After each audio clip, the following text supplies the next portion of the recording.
I've been thinking a lot about circles. I've been thinking a lot about the image that, even though Rabbi Briel spoke about it today, I was thinking throughout the year about the significance of what it would mean to come full circle back to October 7th, a day that was itself dedicated to circles, to hakafot. I was thinking about that so much this year, and about that meaning of hakafot themselves, that we take the Torot out on Shmini Atzeret, Simchas Torah,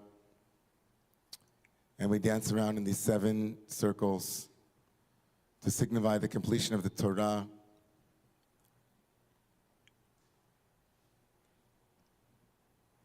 It's just a strange ritual. It's just completely unique and a bit odd. Odd.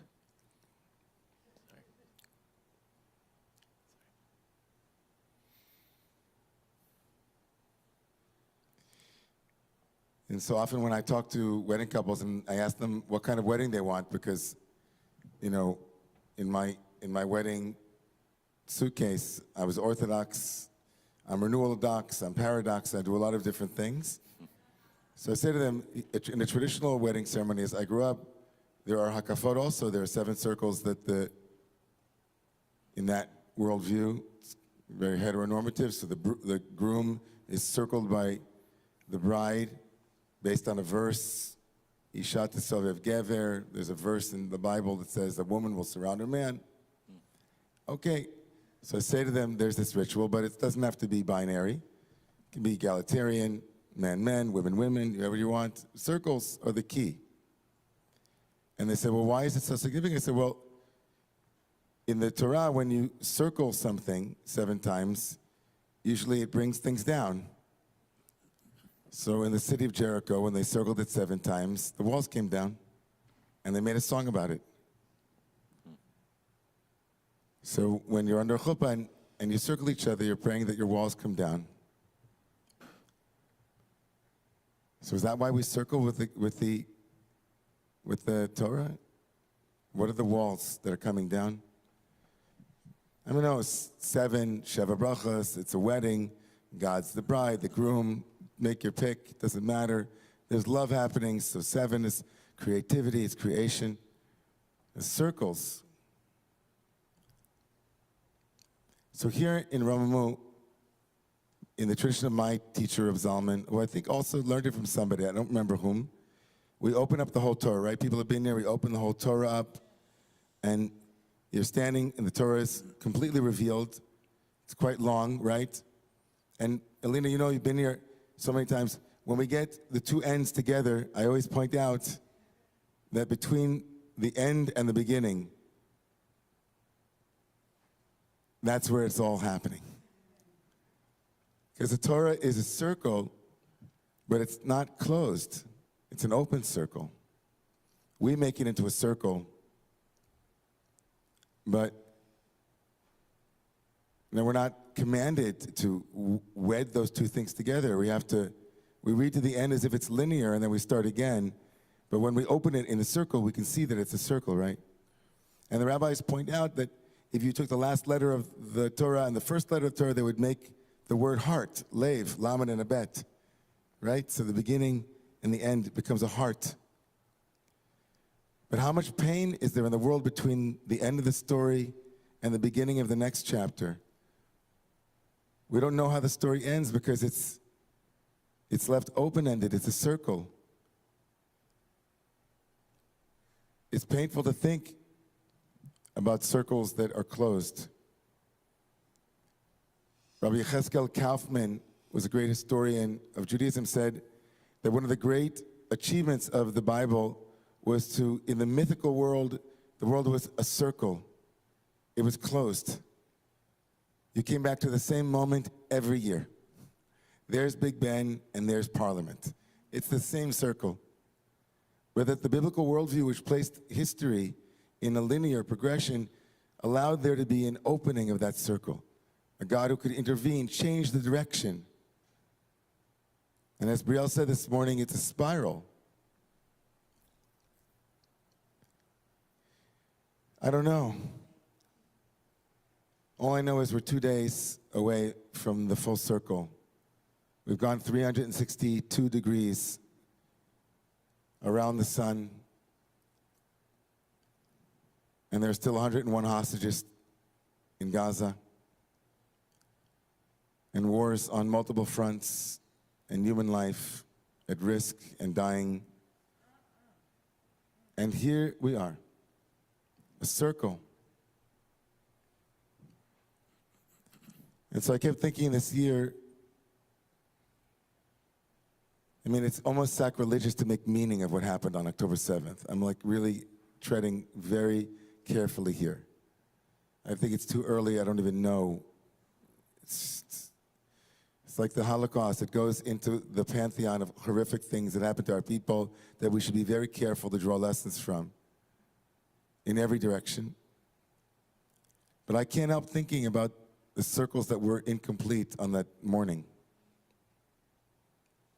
The circles of dancing, the circles of learning, the circles of interpretation, the circle that isn't closed, the circle that is a dance to bring walls down and to open up a closed text to our voices and to the voices of the future generations.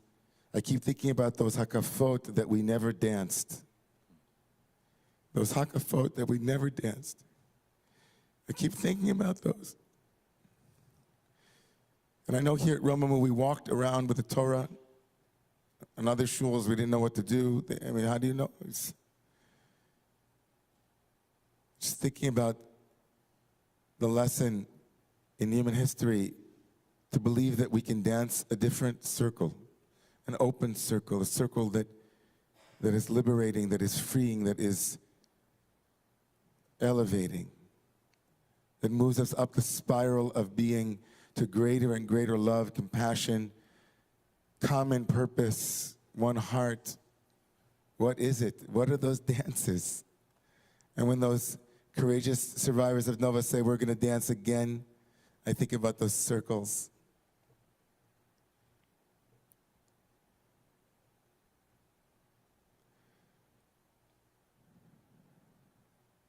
And as we come to the close of Torah, which is in 2 weeks, I keep thinking about how we can open Torah, how we can dance even with this, how we might lift it up, how we might carry it. We had an amazing congregant named Arnie Meyer, of blessed memory. Loved Arnie so much. Those who've never met Arnie, well, if you knew Arnie, you're smiling. And if you didn't know Arnie, you would be smiling if you met him. And I remember Arnie was racked with cancer last year of his life. It had been remission, and then it came back, and then it spread to his back, and he was in horrible pain. But he and his wife, Barbara, came to their last Simchas Torah, and there's a picture of us together. And he's sitting on a chair, and he couldn't dance. We brought the Torah over to him, and he held it as he was sitting in the Romu Center with the Torah. And we did a little jiggy, like a little thing together. And imagine the Torah was very happy at that moment. And I just keep asking myself and us in the Jewish community and beyond, how will we dance with Torah this year? How will we dance with the infinite? How will we dance with the closed systems that need us to bring the walls down? How will we dance this year with all of those things that come our way? How will we pick up the dance and dance it forward? It's a koan, it's a riddle. And we won't know We won't know. But it's worth thinking about, don't you think?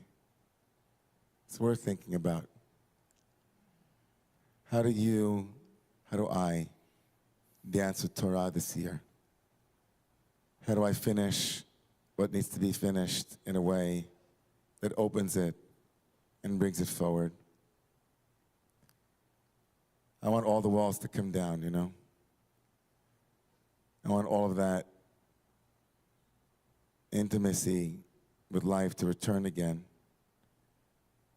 And I know that for people like Rachel Goldberg-Polin and for any of the other mothers and fathers in Israel, or mothers and fathers in Gaza, and mothers and fathers in Lebanon, I don't know.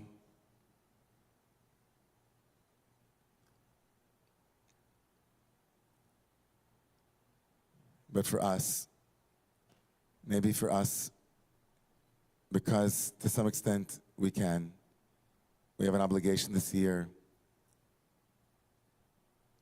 to pick up their dance,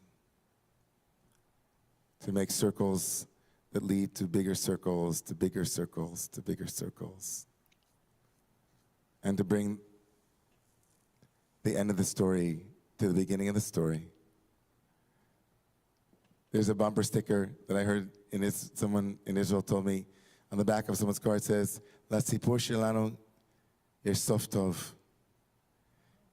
Our story will have a good ending, it says. And not everybody knows or feels that that's true right now.